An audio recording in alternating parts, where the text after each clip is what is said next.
número 35. Convido você a abrir ou acessar a sua Bíblia no Salmo de número 35.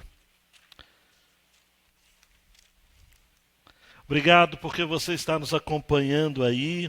Estamos com vários aparelhos conectados em vários lugares e obrigado mesmo pelo seu carinho, pela sua consideração. Não vamos nos acostumar a ficarmos somente virtualmente, mas nesse tempo é o recurso que temos. No domingo passado, você que esteve aqui acompanhando essa transmissão e quem sabe acompanhou também ou ouviu pelo YouTube, as mensagens durante a semana são colocadas também no outro canal de comunicação. Você ouviu que o Salmo 34 é um salmo de louvor por conta de livramentos do Senhor na vida de Davi.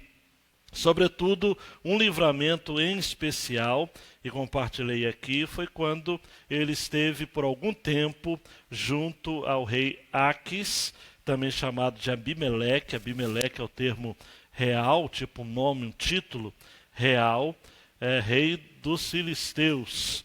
E para que Davi estivesse escapando daquela situação terrível, ele se fingiu de louco, foi expulso, então seguiu embora, e Davi entendeu isso como um livramento do Senhor. Um texto paralelo, então, ao contexto do Salmo de número 35, está ainda no livro de 1 Samuel.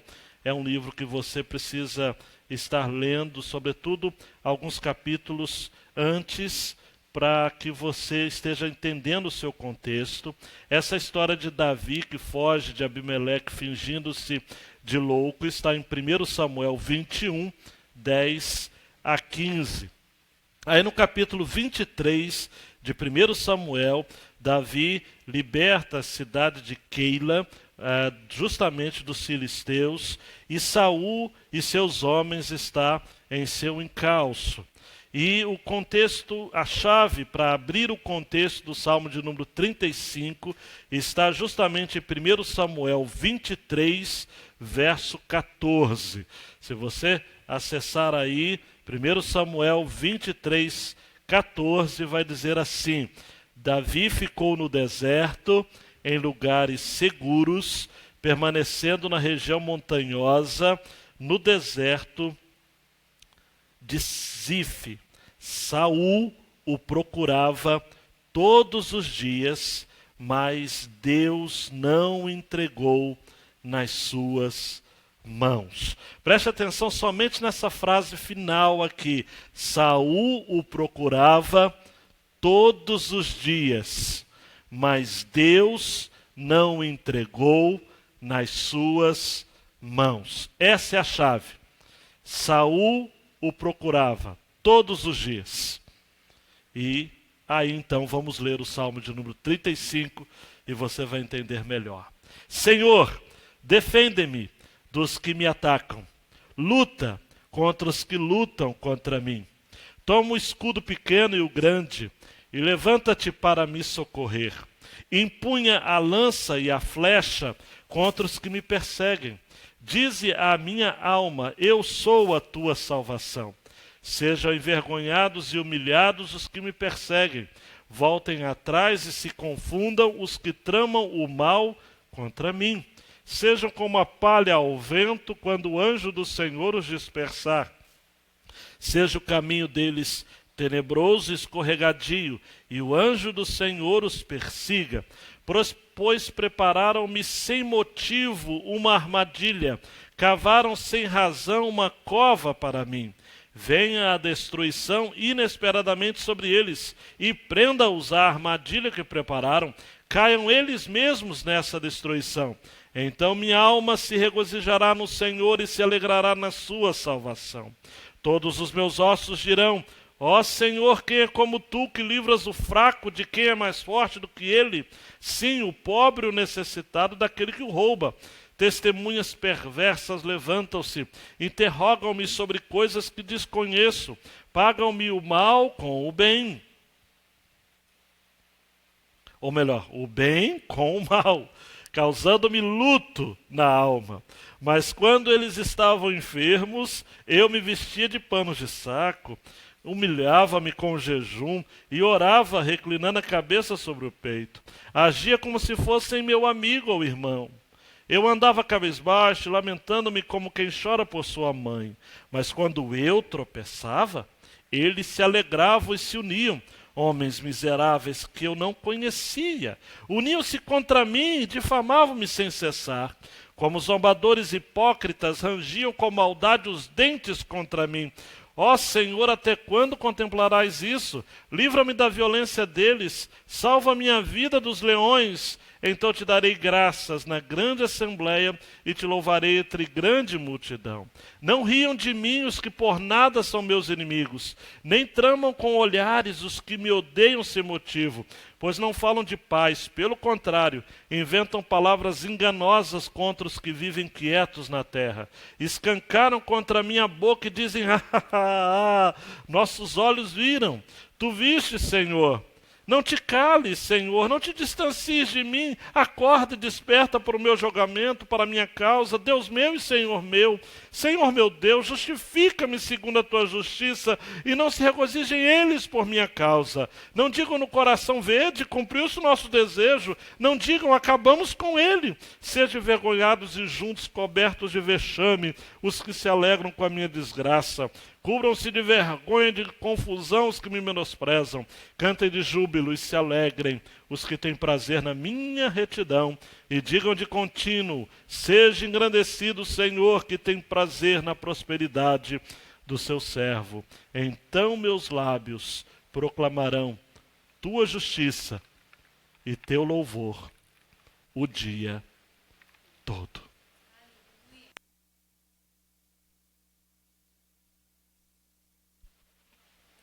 Mais uma vez, Senhor, suplicamos, fale conosco, Senhor. Queremos ouvir a tua voz, somente a tua voz, no nome de Jesus. Amém. Saul procurava todos os dias apanhar Davi, como, usando uma expressão que o próprio Davi vai se utilizar dela, como um cão procura uma pulga. Tratava-se de uma perseguição desigual. Saul muitas vezes perseguia Davi, como ele quando estava numa caverna em Engedi. Saul possuía 3.000 homens. Davi apenas uns 400.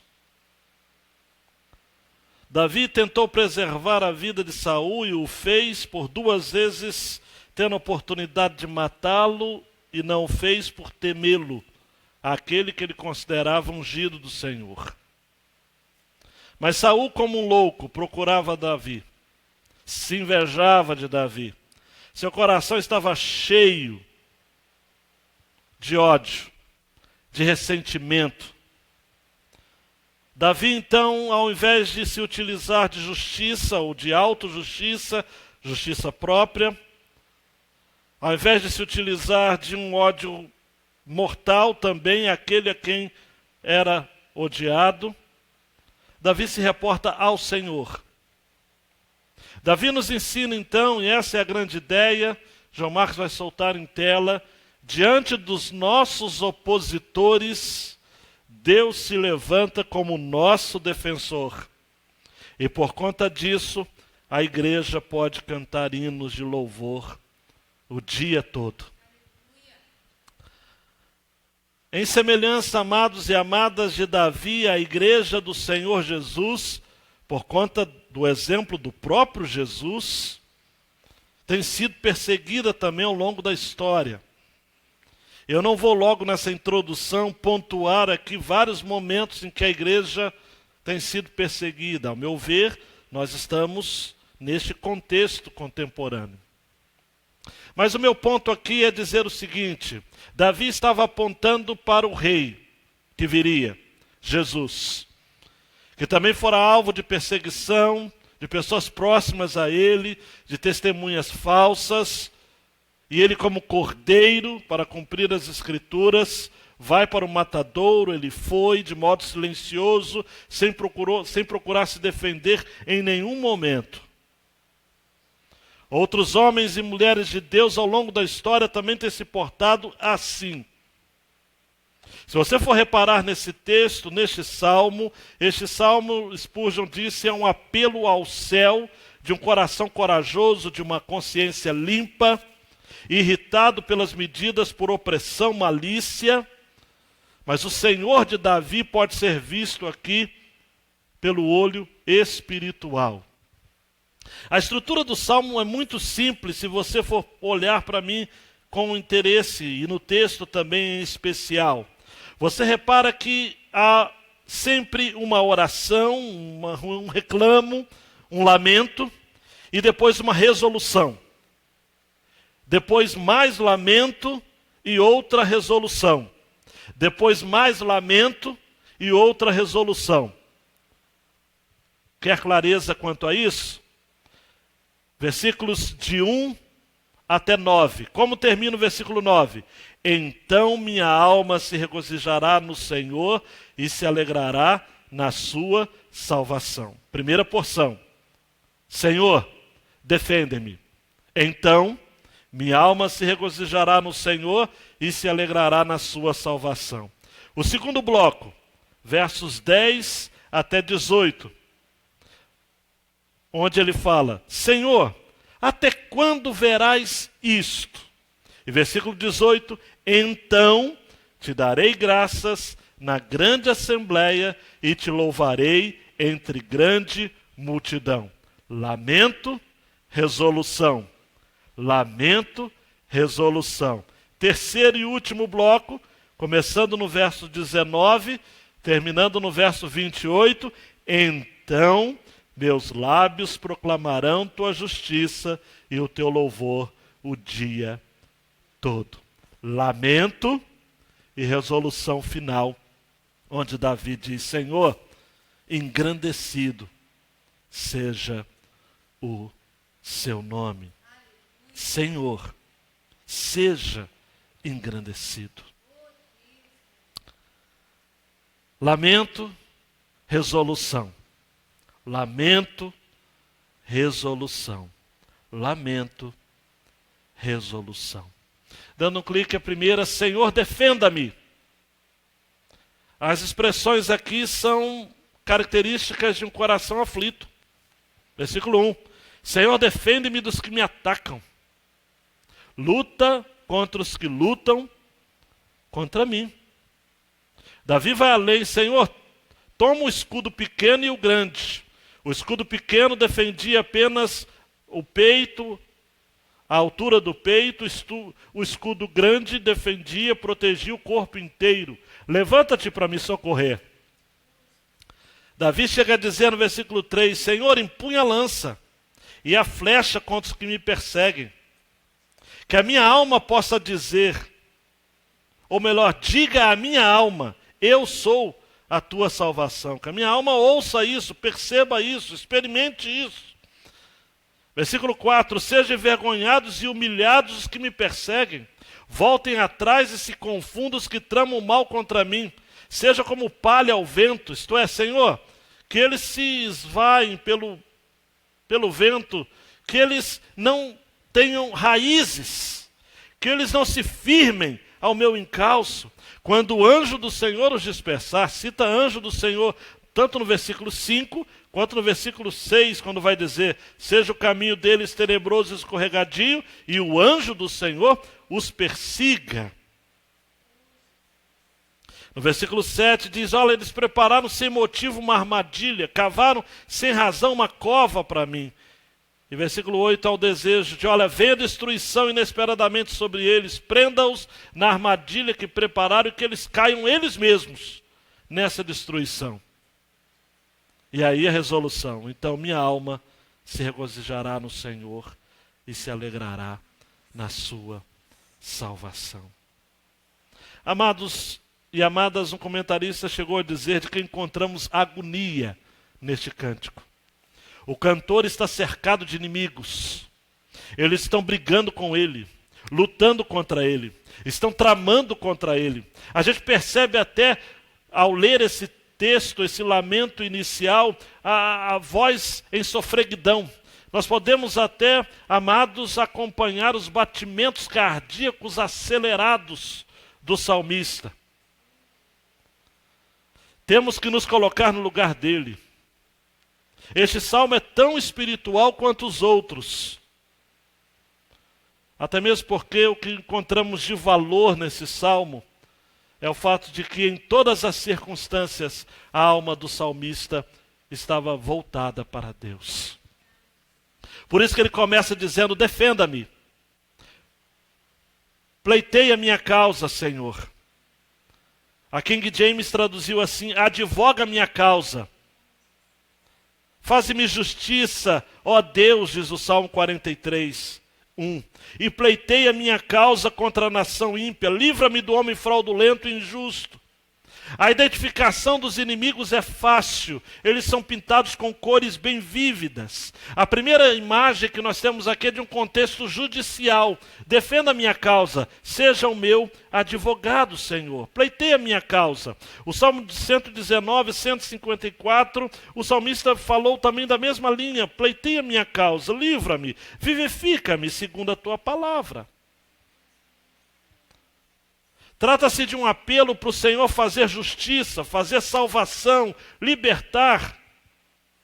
O contexto de 1 Samuel capítulo 23, versículos 25 e 26 é incrível. Se formos lá, você vai ver o seguinte: Saul e seus homens se foram em busca dele. O que anunciara a Davi que desceu para aquela penha e ficou no deserto de Maom. O que ouvindo Saul seguiu a Davi para o deserto de Maom. E Saul ia deste lado do monte, Davi os seus homens do outro lado do monte. Temeroso, Davi se apressou a escapar de Saul. Saul, porém, os seus homens cercaram a Davi e a seus homens para lançar mão deles. É emblemático o fato de que a primeira arma a ser solicitada para o Senhor é defesa. Senhor, toma o escudo pequeno e o grande. Depois é que vem a lança e a flecha. Então muda o contexto jurídico, o contexto judicial, para um contexto militar. Uma batalha campal. Essa imagem Davi tinha e o povo de Deus também tinha desde Êxodo 15:3. O Senhor é homem de guerra. O Senhor é o seu nome. Essa ideia de escudo grande, escudo pequeno, Salmo 91, verso 4, conhecido de todos, né? Ele cobrirá com as suas penas e debaixo das suas asas te confiarás. A sua verdade será teu escudo e broquel. Escudo grande, escudo pequeno. No versículo 3, Davi pede: Senhor, dize a minha alma, eu sou a tua salvação. E aqui é uma curiosidade, porque a palavra salvação aqui vem do original, da raiz da palavra Yoshua, que virá a ser o nome em hebraico de Jesus, o Salvador. Amados e amadas, se Deus é o nosso amigo, não importa quem seja o nosso inimigo. Davi diz: Senhor, dize a minha alma, eu sou a tua salvação. Eu tenho para mim que Paulo vai fazer um eco dessa verdade em Romanos 8:31. Que diremos, pois, estas coisas? Se Deus é por nós, quem será contra nós? Se tu, Senhor, a nossa. Me diga, eu sou a tua salvação. Dize a minha alma. Quantas vezes, amados e amadas, em angústia, nós precisamos pedir que o Senhor fale a nossa alma, porque nós estamos cansados de falar a nós mesmos e de ouvir a nós mesmos e de ouvir outras vozes.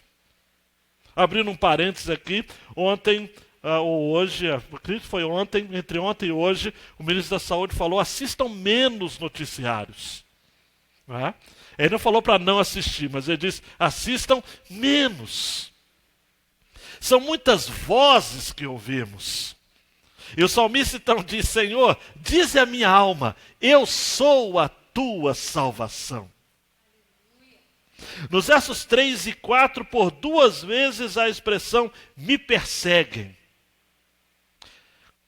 Empunha a lança e a flecha contra os que me perseguem, versículo 3, e versículo 4. Sejam envergonhados e humilhados os que me perseguem. Davi viveu isso, Jesus viveu isso, e eu e você vivemos isso.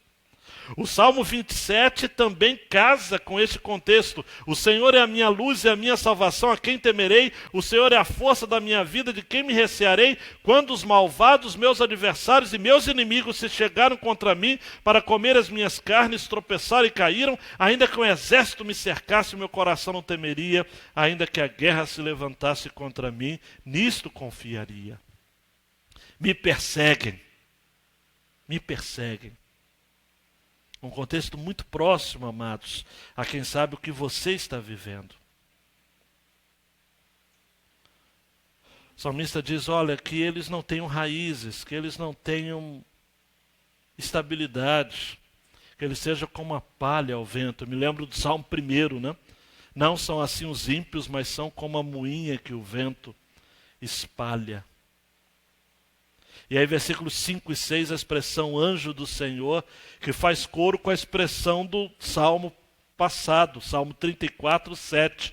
O anjo do Senhor acampa-se ao redor dos que o temem e os livra.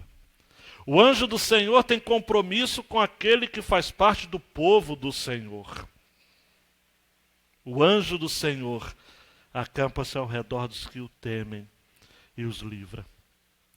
Primeiro foi um contexto judicial, pleitei a minha causa, depois um contexto militar, uma batalha campal, onde se utiliza de escudo, de lança, de flecha, uma perseguição renhida, e agora um contexto de uma caçada implacável, a partir do versículo 7. Prepararam-me sem motivo uma armadilha. Me perdoe a expressão popular, mas uma arapuca. Cavaram sem razão uma cova para mim. Que eles venham a cair na armadilha que prepararam contra mim. Amados e amadas, foi inevitável eu me lembrar de Esther, capítulo 5, versículo 14. Primeiramente, quando a mulher de Amã e todos seus amigos lhe aconselharam, olha, faze uma forca de 50 côvados de altura e amanhã dize ao rei que nela seja enforcado Mardoqueu.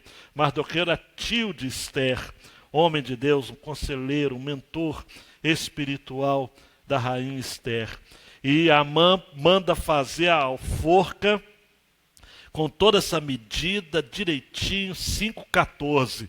E aí em Esther 7,10, diz o texto, enforcaram, pois, a Amã na forca que ele tinha preparado para Mardoqueu. Não vou entrar no contexto de Esther, mas deu tudo errado. Quem conhece a história sabe que Amã foi tentar suscitar ao rei para que, de algum modo, prejudicasse a Mardoqueu. Mas Mardoqueu era homem de Deus, homem que havia salvado a vida do rei, inclusive no passado recente. E ao invés de atrapalhar a vida de Mardoqueu, o rei pediu para que Amã honrasse, o colocasse num carro e de modo triunfal o apresentasse diante do povo. E quando foi descoberta a maldade de Amã e o ardil de Amã, ele fora enforcado na mesma forca que tinha preparado para Mardoqueu. É este salmo aqui, ó.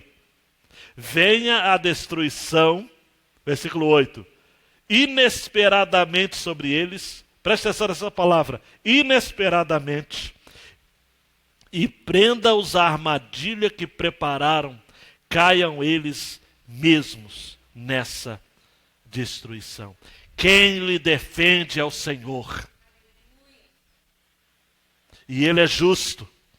Daí então a primeira resolução está justamente aqui.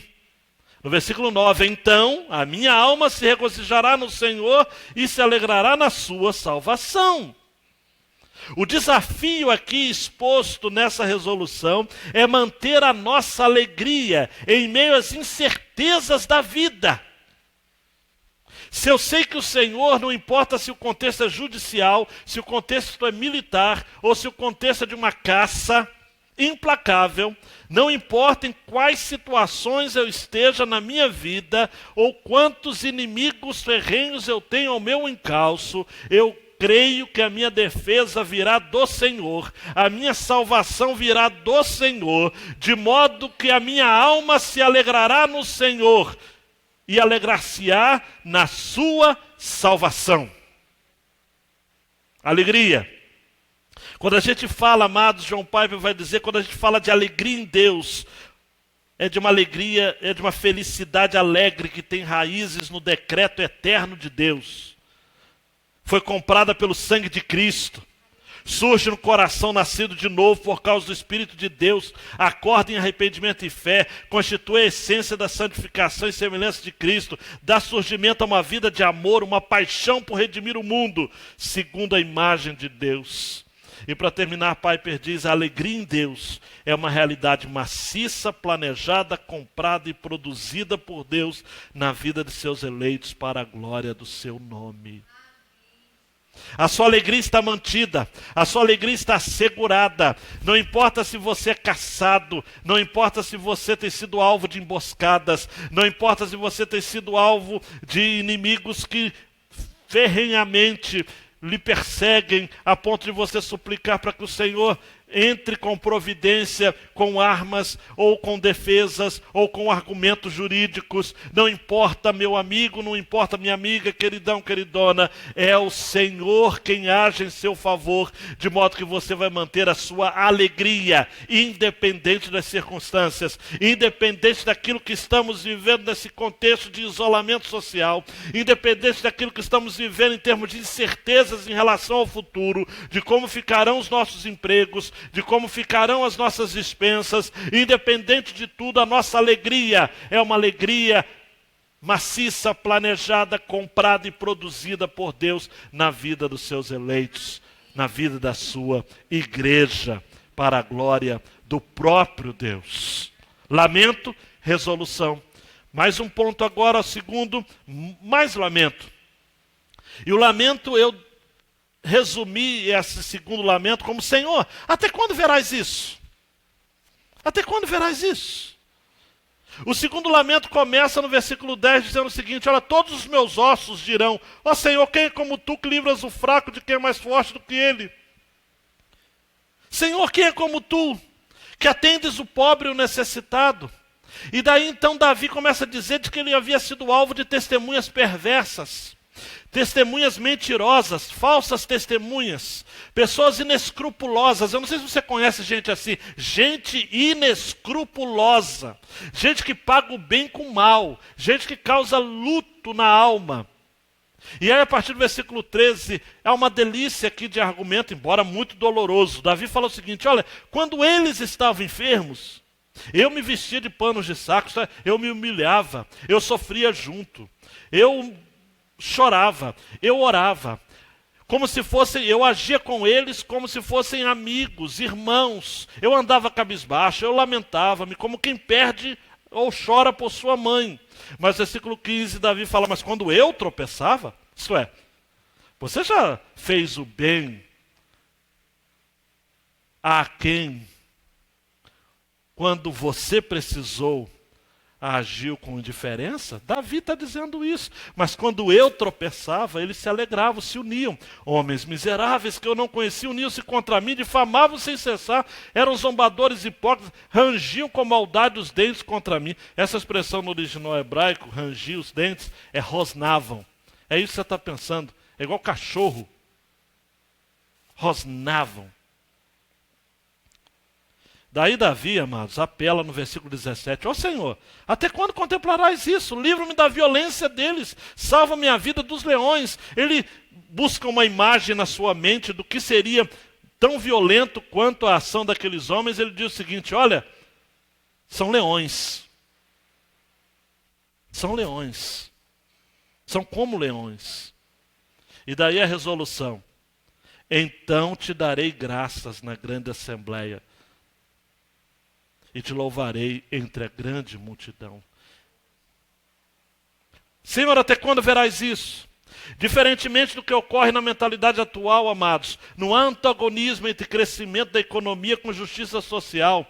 Deus é o defensor dos pobres e necessitados. Versículo 10 diz: ó Senhor, quem é como tu, que livras o fraco de quem é mais forte? Davi, em 1 Samuel 24, 14 a 17, está numa caverna e ele chega para Saul, depois de ter salvado a vida dele, porque ele poderia matá-lo no momento de distração de Saul. Ele diz: olha, pois quem saiu o rei de Israel? A quem persegues? A um cão morto, a uma pulga? O Senhor, porém, será juiz e julgará entre mim e ti, e verá e divulgará a minha causa e me defenderá da tua mão. E sucedeu que, acabando Davi de falar a Saul todas essas palavras, Saul disse assim: és tua voz, meu filho Davi? Então Saul levanta a voz, chora. Mas Davi diz assim: mais justo és do que eu, pois tu me recompensaste com bem, e eu te recompensei com mal. Saul disse em relação a Davi: você é mais justo do que eu. Amados, nós estamos diante de um quadro aqui em que Davi, a despeito de ser ungido para ser o futuro rei, ele estava esperando o tempo certo para ser rei. Talvez se fosse eu e você, na nossa petulância, na nossa pressa, nós adiantaríamos o jogo. Se Davi fosse menos correto, menos justo do que ele de fato foi, e fosse mais semelhante a muitos de nós, talvez este salmo nós não teríamos aqui. Davi foi justo, mesmo quando os homens foram injustos com ele. Davi foi homem de paz, mesmo quando Saul e seus asseclas e seus companheiros lhe foram de guerra. Davi aqui se aproxima de Jesus quando vai dizer, versículo 11, testemunhas perversas levantam-se, interrogam-me sobre coisas que desconhecem, ou que desconheço. Em Mateus 26, 59 e 60, os príncipes dos sacerdotes, os anciãos e todo o conselho buscavam falso testemunho contra Jesus, para poderem dar-lhe a morte. Não achavam, apesar de se apresentarem muitas testemunhas falsas. Não achavam. Testemunhas falsas. Gente que é capaz de mentir para lhe prejudicar. Daí Davi faz aquela relação, essa dolorida lembrança, né? Em muitos momentos, Davi cuidou de Saul e de muitos daqueles homens como um amigo. Eu não sei se você se lembra, quem conhece o texto bíblico sabe que eram muitas as vezes que Saul estava deprimido e Davi ia tocar harpa para ele. E em momentos em que Davi tocava a harpa para ele, um espírito maligno de opressão saía de Saul. E quando Saul se recuperava, vez por outra ele jogava uma lança na direção de Davi. E Davi se abaixava. Tem homens que são assim. Você ajuda, e na primeira oportunidade que eles têm, eles vão te jogar lanças. Mas faça como Davi. Se abaixe. Se ajoelhe diante de Deus. Busque diante de Deus o livramento. Aquele que paga o bem com o mal, não se apartará o mal da sua casa. Provérbios 17, 13. E Paulo vai dizer aos romanos que nós devemos pagar o mal com o bem. A lógica do cristianismo é outra. É louca, sim. Davi diz mais, diz que eles eram homens tão maus que rangiam com maldade os dentes. É uma expressão de desprezo, de desconsideração. A nova versão transformadora traduziu assim o versículo 16. Olha, zombam de mim e me insultam, rosnam e me mostram os dentes. Versículo 15 fala de que eles se alegravam, se uniam, quando o mal se aproximava de Davi.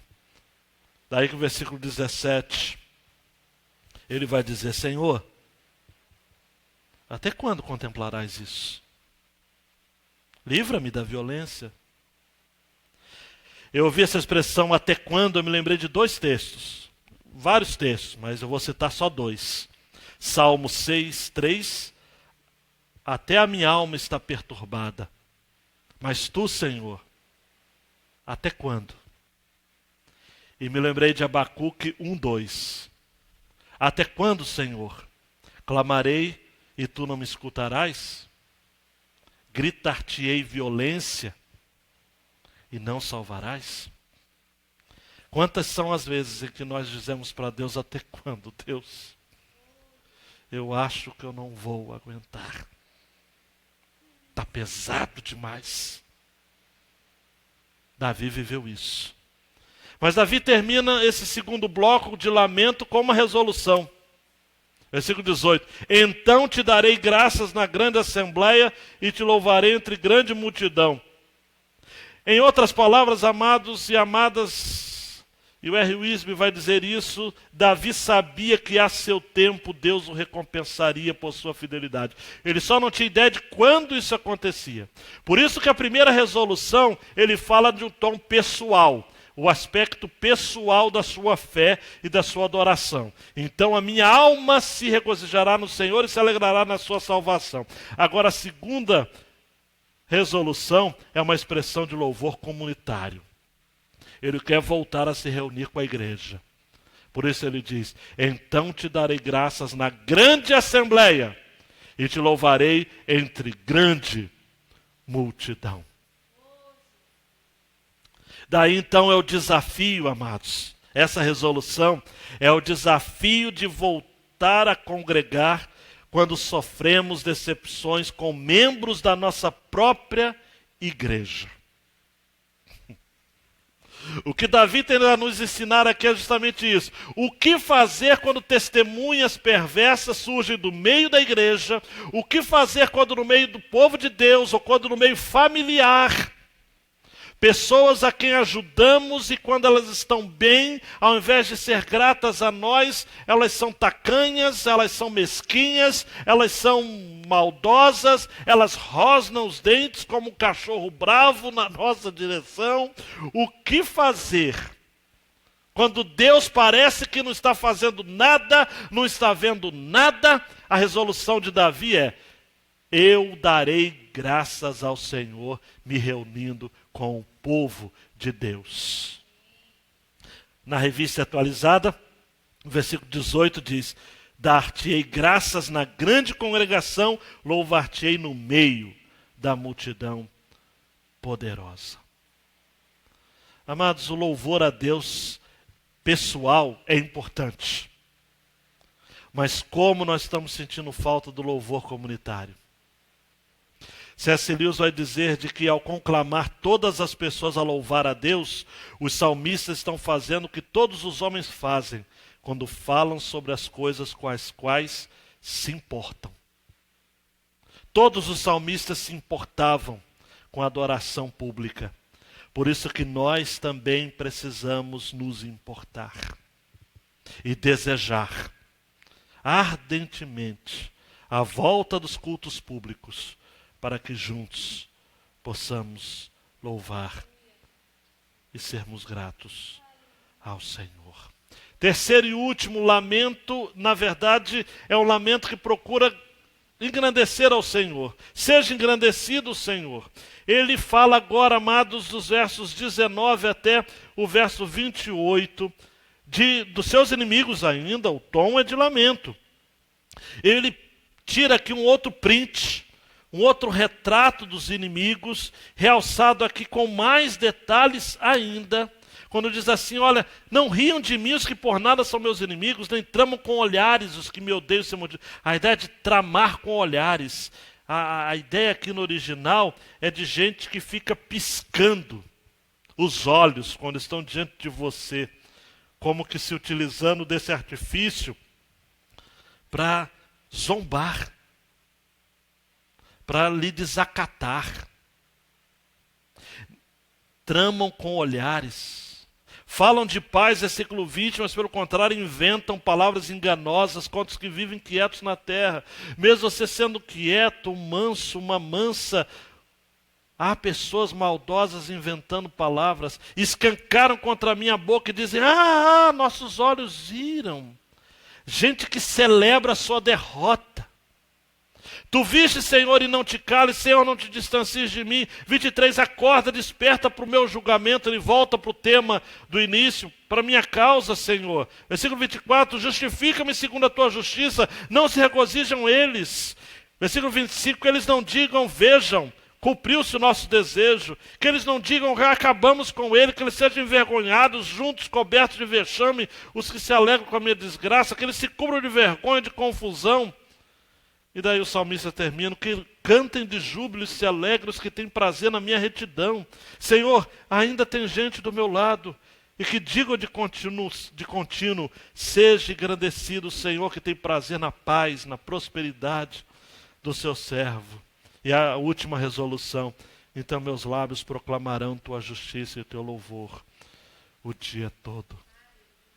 Preste atenção, o retrato aqui, amados, é de que quanto mais gravemente somos oprimidos, mais com certeza devemos aguardar o livramento. Eles tramam com olhares, é uma expressão que eu já disse para vocês, é a ideia de alguém que está falando com vocês, chega uma outra pessoa, macumunada com ele ou com ela, e enquanto está falando com você, ele pisca os olhos para o outro. Provérbios 10:10 vai dizer, o que acena com os olhos causa dores, e o tolo de lábios ficará transtornado. Gente que usa palavras enganosas, isso é muito peculiar aos inimigos da fé. Gente que não fala pacificamente, gente que planeja acusação falsa aos que vivem tranquilamente na terra, usando uma expressão da Nova Versão Internacional do versículo 20. São homens do tipo de desejarem sempre o pior a você. Em outras palavras, eles riem da desgraça alheia. Eles estão loucos para dizer, amados. Jesus viveu isso também.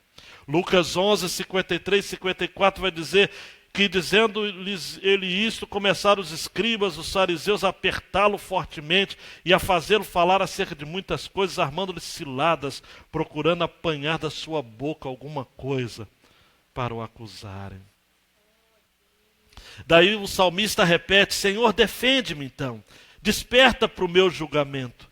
O salmista não queria ser presa fácil, amados e amadas aos seus algozes. Ele não queria dar o gostinho de vê-lo fracassar, dar a eles o gostinho de vê-lo fracassar. Mas ele faz isso com base na justiça de Deus e não na sua própria justiça. O que nos encanta, amados, é que por mais que seja um salmo de lamento, e alguns veem nesse salmo um salmo imprecatório, isso é um salmo em que o salmista deseja o mal aos seus inimigos, ele não o faz, amados, com uma petulância de amor ou de sentimento próprio, absolutamente. A base aqui é a justiça de Deus. O término deste salmo é surpreendente, ele convida todos os homens a cantarem com alegria ao Senhor, versículo 26, 27, cantem de júbilo e se alegrem os que têm prazer na minha retidão. Digam de contínuo, seja engrandecido o Senhor. Prosperidade aqui, amados, é a palavra hebraica conhecida de todos, shalom, que significa paz, mas não é muito mais do que uma ausência de hostilidades. É um bem-estar em todos os aspectos da vida. É ter paz com Deus, com os outros, consigo mesmo e com as circunstâncias da sua vida. Esta é a paz. É o desejo de que, a despeito dos nossos inimigos serem envergonhados, e esse é o nosso desejo, cobertos de vexame, como diz o versículo 26, cobrindo-se de vergonha, de confusão, nós queremos terminar cantando, seja engrandecido, ó Deus da minha vida, Tu és o Deus da minha salvação. Então, resolução, meus lábios proclamarão Tua justiça e o Teu louvor o dia todo. Este, por fim, amados, em última resolução, é o desafio de louvar independente das circunstâncias. Então, meus lábios proclamarão tua justiça. Como que o salmo começa? Senhor, defende-me. Como que ele termina? Meus lábios proclamarão a tua justiça e o teu louvor o dia todos. Matthew Henry vai dizer o seguinte: quando Deus, na sua providência, mostra a sua boa vontade em relação à prosperidade dos seus servos e o prazer que ele tem neles, nós devemos receber com gratidão para o seu louvor e dizer: o Senhor seja engrandecido.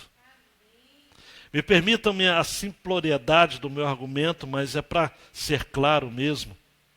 Quando você olha para os seus problemas e os engrandece, você apequena o seu Deus.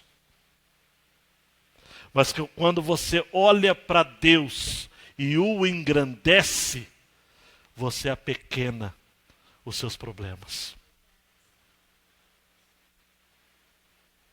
Essa é a verdade. Aplicações aí, você que está em casa e vai encarar essa semana, mais uma semana difícil. Mais uma semana de isolamento. Tudo leva a crer que sim. Mais uma semana de moenda, de incerteza. Quem sabe mesmo a despeito desse contexto você tem sido perseguido. A igreja tem sido perseguida. Os homens de Deus nesse país têm sido perseguidos. Receba essas palavras, essas verdades no seu coração. Dando um clique. Deus é o nosso defensor. Logo, pare de se defender em redes sociais, rodas de amigos, de colegas de trabalho. Apenas creia, é Deus quem defende a sua causa. Não é homem. Não é por você mesmo. Em 1 Samuel 24, fazendo parte do contexto desse salmo, Davi chega para Saul e diz assim: olha aqui a orla do teu manto na minha mão. Eu cortei somente a orla, não te matei. Vê que não há na minha mão nem mal, nem rebeldia alguma, não pequei contra ti, mas tu andas à caça da minha vida. Julgue o Senhor entre mim e ti, vingue-me o Senhor de ti. Porém a minha mão não será contra ti.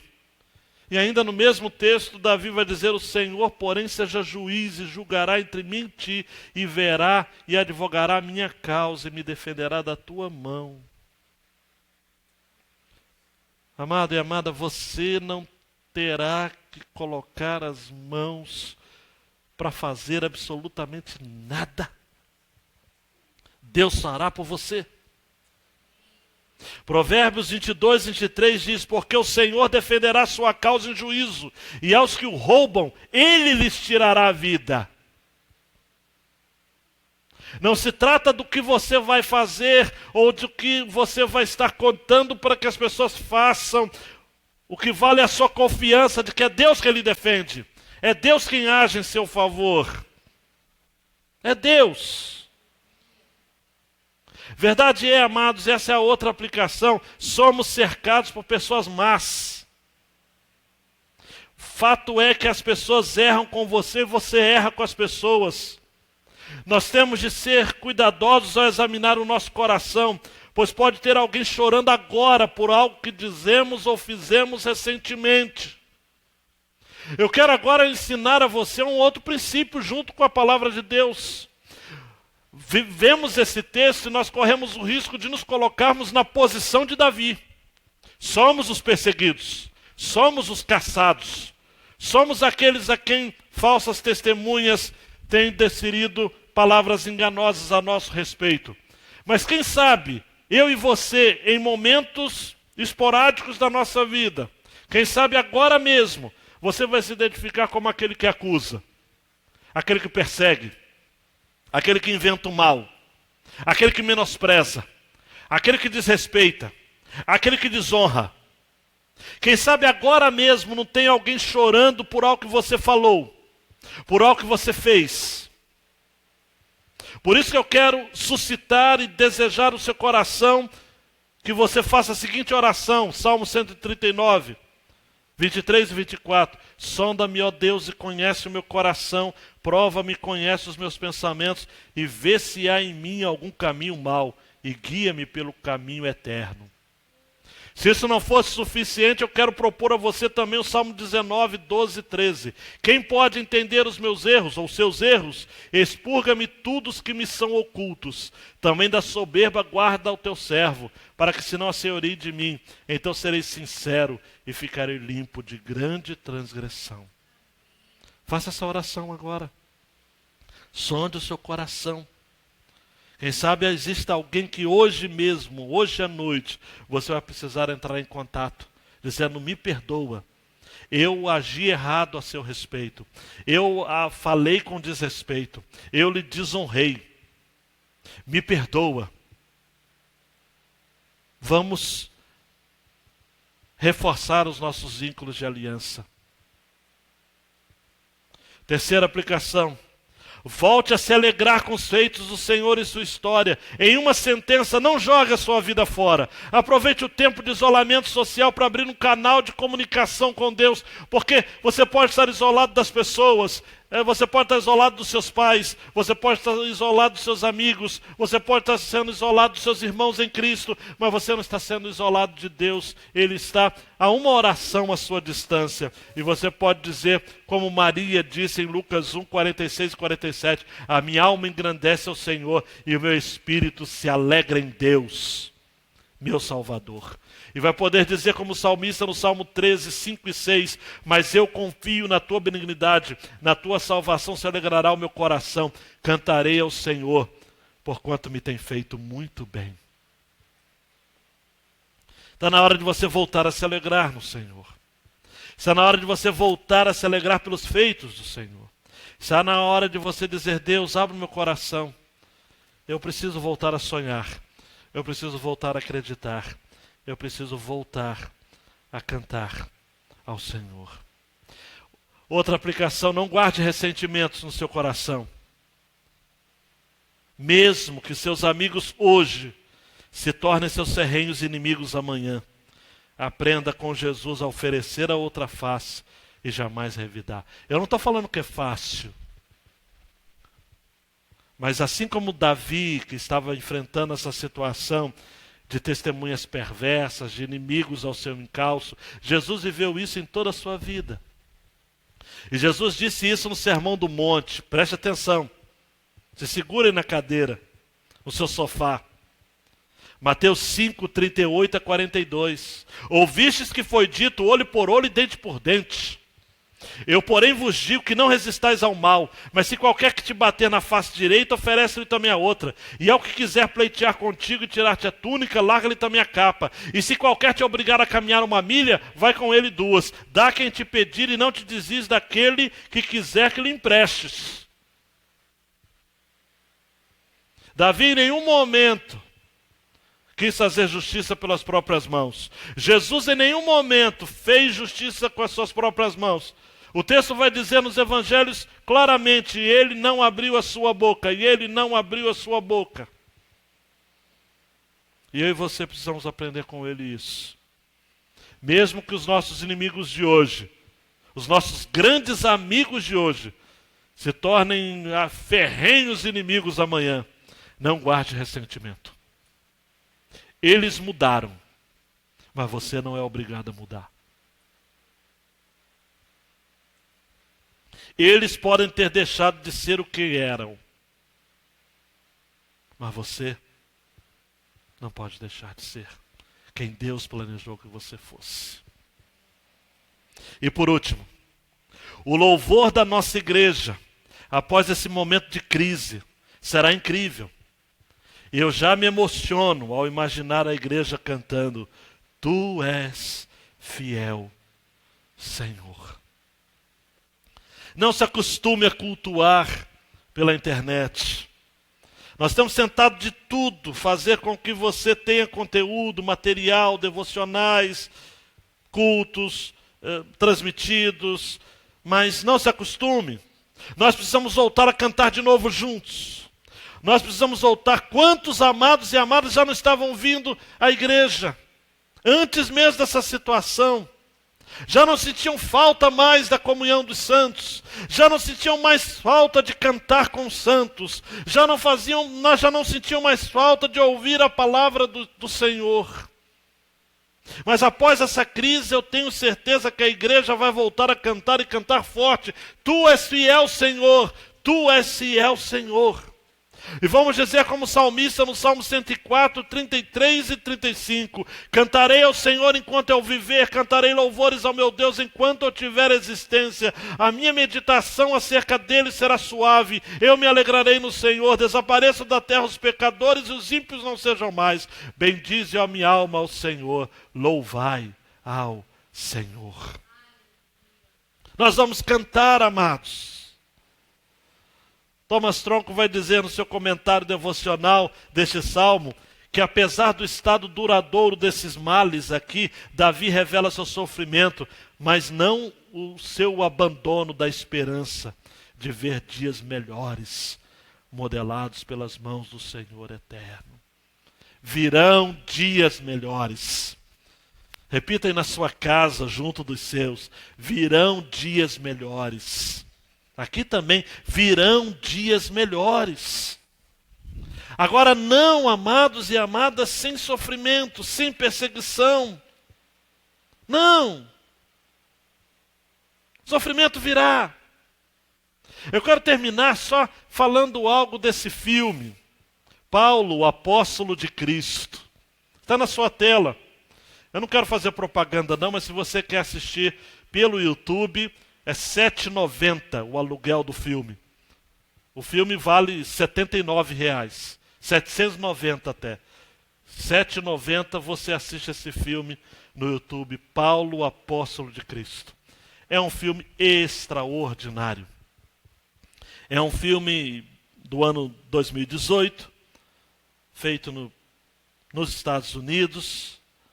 Fala sobre os últimos meses de Paulo na prisão, aguardando a sentença do imperador Nero. Lucas, o discípulo, o médico amado, visitava Paulo. No filme mostra. E há uma base histórica nisso, porque o livro de Atos dos Apóstolos foi escrito por Lucas, a partir das memórias de Pedro e de Paulo. Por isso, Atos dos Apóstolos, Pedro e Paulo. Paulo está preso, e aí há um ambiente ficcional ali. Maurício é o prefeito da prisão. Saulo de Tarso ali é considerado um assassino de alto escalão. Ou melhor, havia sido, um assassino de alto escalão e brutal dos cristãos. E agora é um homem, um velho homem, com uma fé que choca toda a cidade de Roma. E por que não dizer todo o Império Romano? Em meio à perseguição, nós estamos falando dos anos 67 ou 68 depois de Cristo. Paulo, preso, assiste pelos olhos da fé homens e mulheres espalhando o evangelho de Jesus e mudando o mundo.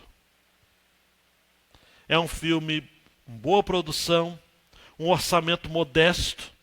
Se A Paixão de Cristo, por exemplo, teve um orçamento de 30 milhões de dólares, este filme teve um orçamento de 5 milhões apenas.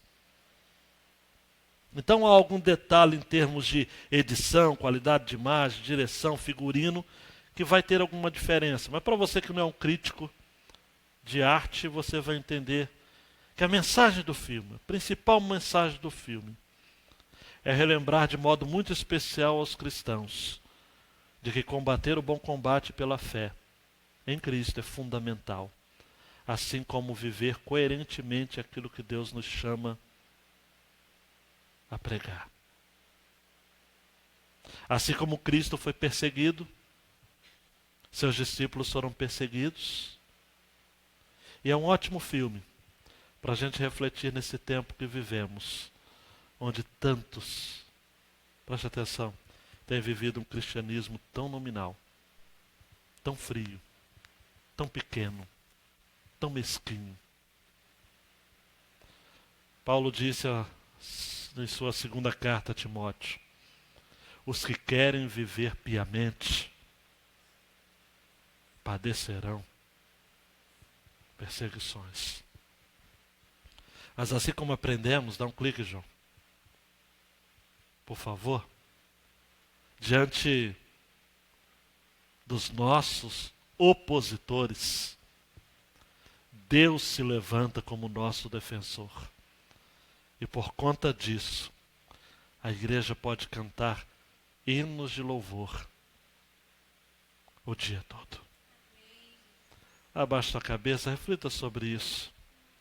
A despeito, amados, de tanta perseguição, Davi viveu, Jesus viveu, Paulo viveu, a igreja viveu, ao longo da história.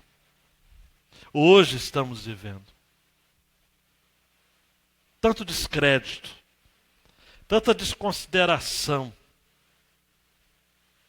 das pessoas, de muitos dos nossos próprios membros. Pessoas que caminham conosco, que são alvos das nossas orações, que são alvos das nossas súplicas e que, vez por outra, nos tratam de maneira tão leviana, tão maldosa, tão danosa. Diante dos nossos opositores, Deus se levanta como nosso defensor. E por conta disso, a igreja pode cantar hinos de louvor o dia todo. Deus, obrigado por essa palavra. Obrigado, Deus, porque nós temos sido estimulados a confiar, a acreditar no Senhor.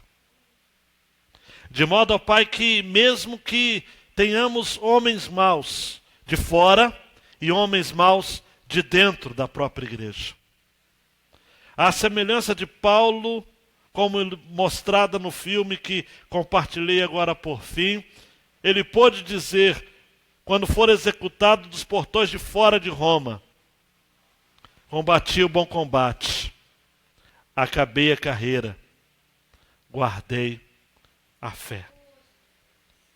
Que possamos, ó Pai, lamentar diante do Senhor, sim, mas tomarmos também firmes resoluções. E, sobretudo, desejarmos, suplicarmos, que o Senhor não nos abandone, que o Senhor receba de nós o desejo, o ardor, o anseio de voltarmos a nos reunirmos publicamente, junto com os nossos irmãos, não abandonando a nossa congregação, como é costume de muitos, como diz Hebreus 10, 25. Mas fazendo valer, ó Pai, a sua palavra, que diz que é bom e é suave que os irmãos vivam em união.